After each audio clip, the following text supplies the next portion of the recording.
Bus ഇതാ പോയിക്കൊണ്ടിരിക്കുന്നു. Bus പോയിക്കൊണ്ടിരിക്കുകയാണ്. മരുഭൂമിയിലൂടെയും അങ്ങാടി ടൗണുകളിലൂടെയൊക്കെ ഇങ്ങനെ പോവാണ്.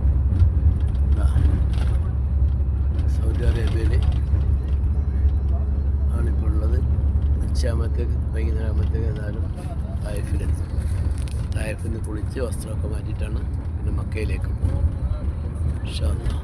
തായിഫിൽ മീക്കാത്ത് എന്നാ പറയുക. അവിടെ ഒരു ഇടത്താവളാണ്. അവിടെ നമ്മൾ കുറച്ച് സമയം കുളിക്കുകയൊക്കെ ചെയ്ത് റെസ്റ്റൊന്നും എടുക്കാൻ സമയം ഉണ്ടാവില്ല. അവിടെ നിന്ന് അങ്ങനെ കുളിച്ചിട്ടാണ് അങ്ങ് മക്കത്തേക്ക് പോവുക. കുളിച്ച് വസ്ത്രമൊക്കെ മാറ്റി പുതിയ വസ്ത്രമൊക്കെ ഇട്ടിട്ടാണ് മക്കയിലേക്ക് പോവുക.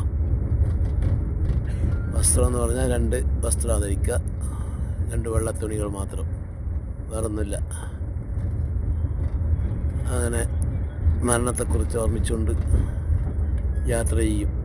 മരിച്ചു കഴിഞ്ഞാൽ കഫൻ ചെയ്യാനുള്ള 2 തുണികളാണത്, നമ്മുടെ ബോഡി മറക്കാനുള്ള. അതിനാണ് കഫൻ എന്ന് പറയുക. അതാണ് ഉംറയിൽ ധരിക്കുന്ന വസ്ത്രം. വേറെ തുന്നിക്കൂട്ടപ്പെട്ട ഒരു വസ്ത്രവും ശരീരത്തിലുണ്ടാവില്ല. ഈ 2 തുണികൾ മാത്രമേ ഉണ്ടാവൂ. ഒരു വെള്ളത്തുണി പുതക്കാനും ഒരു വെള്ളത്തുണി ഉടുക്കാനും. ഓക്കെ. ഉച്ചയ്ക്ക് ശേഷം എത്തും. വൈകുന്നേരം ആകുമ്പോഴത്തേക്ക് 1 മണി 2 മണി എല്ലാം ആകുമ്പോഴത്തേക്ക് എത്തുമെന്ന് വിചാരിക്കുന്നു. ഇപ്പം ഇങ്ങനെ പോയിക്കൊണ്ടിരിക്കുകയാണ്. എല്ലാവരും ഉറക്കിലാണ്.